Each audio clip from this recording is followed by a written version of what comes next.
Good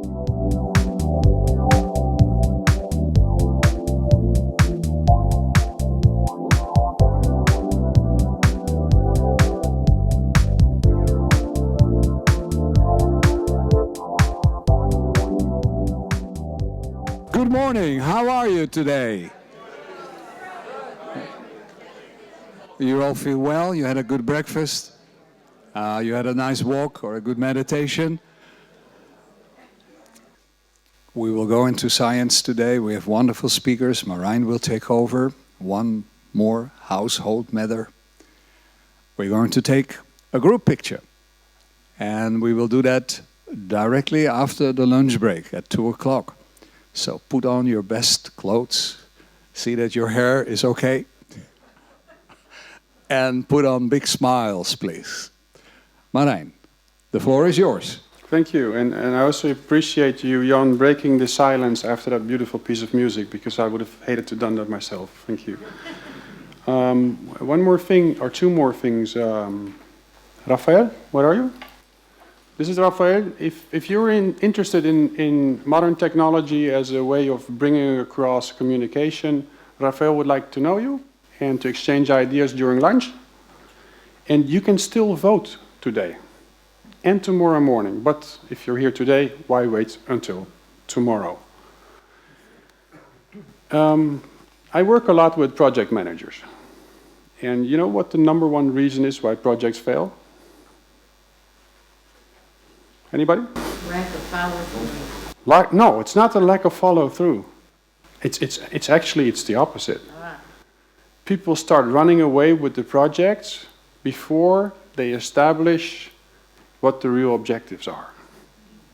It's the number one reason. So that's why we decided this morning to put up the objectives for this conference. Why? Because we're all getting really enthusiastic here.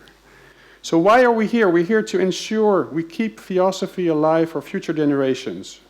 Not back to Blavatsky, but forward with Blavatsky. To bring together representatives of theosophical organizations and students of Theosophy who are committed to spread Theosophy as presented by HPB and the Masters.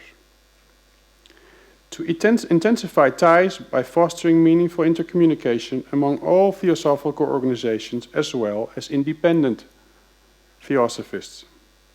To exchange ideas and best practices on how to present Theosophy in an accessible and inspiring way. And I think so far we're doing a pretty good job. Like Isaac said on Friday night, if you want to teach Theosophy, you have to start by opening your heart. And I think if we want to learn from each other, it's the same thing. We have to open our hearts, and that's going on. And the next thing you have to do is we have to open our minds. And yesterday we were sharing a lot. So actually we were taking risks. We were being vulnerable by sharing our perspectives. And at the end of the day, one of us said, it was really amazing because in the course of the day, I forgot all our different backgrounds. So it started to melt together. Now, what's our challenge for today?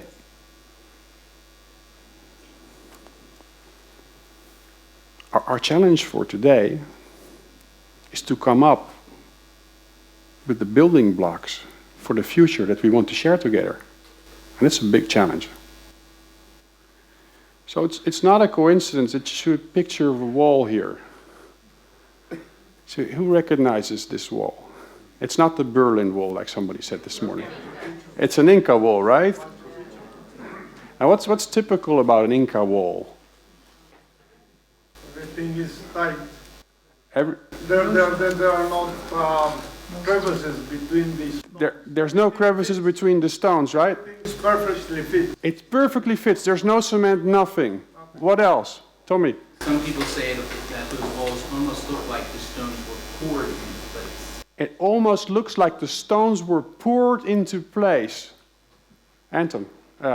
David, sorry. You have to speak loud if you don't use a microphone. Okay, I'll speak loud. Yes. Give him the mic. Each stone. Wait a minute, David. Just stand up, because otherwise we will not. Each stone is unique, yet they all fit together. Each stone is unique. Exactly. That's another typical characteristic. Oh, there's one more even. And there's a scientist here who wants to say something. It's a wall that's standing for a very long time. And it's been standing there for a very long time. Joop, you have a microphone, so. I have a microphone. Is it working? No. No? Can you put my... Yeah. Yes. Well, there is a reason why it's standing there so long, because the stones are of a different size, and that is why the own frequency of each stone is different. And when there is an earthquake, at one moment one stone is resonating, and at another moment another stone, because of this difference in own frequency. Exactly. And that is why this type of walls are so resistant against earthquakes, because it can have different types of quakes, and it all stays together. Exactly. Insensitive to trouble. To add on, Joop, because only one stone is resonating, the other stones keep them on place. It's a very important one in cooperation. Yeah. Exactly. Over here. Excuse me for going back to basics, but with all the differences, in the end, it's the same substance. Uh-huh. So, how does that reflect on us? Being branches from the same tree and trying to build a common future. What does it mean to us? Sorry? Stick together. We got to stick together. That's a good point. What else?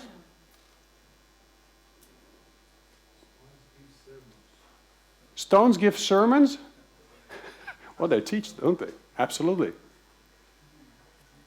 We have to realize that we are all part of a very beautiful building. We're all part of a very beautiful building. We don't all have to be exactly identical. Very good. We don't have to all be exactly identical.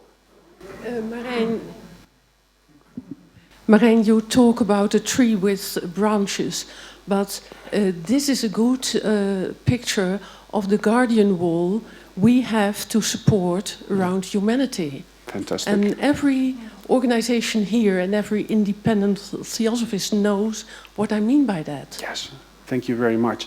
Now, this wall has been here. Elaine? Just a second. While each stone has its own center of gravity, the wall has a shared center of gravity. So we need a shared center of gravity, right? Now, this wall has been around for hundreds of years. Even the Spanish realized what you just said. So when they started tearing things down and build new buildings, the first 2 meters or 2 yards, more or less, of the old buildings, they left standing. Now, if we want Theosophy to be even more alive in 100 years than it is today, what do we need to do? We need to work together. What else? We have to stand firm for the future. And now to today. What does it mean for us today? How long do you think it took to build this wall? We still don't know how. Maybe it was poured, like Tommy said, we don't know. But how long do you think it took to build this wall? Maybe 1,000 years. We don't know. But it probably wasn't done in a day. Right? So we have to take our time to build a very firm foundation to make sure that if there's a very small earthquake coming along, it won't fall over. This is why Herman said yesterday, please do not start running away and take all kinds of action, but let's stick together. So our assignment for today is to stick together and to build, first of all, maybe that spiritual image of where we'd like to go before we start giving it a body. Right? So this morning we're going to have 2 lectures on science. And they're going to give us some nice instruments to work with. And this afternoon we're going to come together and we're going to make something like a collective mind screen of what that vision more or less should look like. Now, and if we really work together today, then we have a very easy assignment for the 5 or 6 people that are going to draft tonight that Naarden Declaration. Because then we come up with very similar ideas of what it should look like. A nice example of working together is the next two speakers.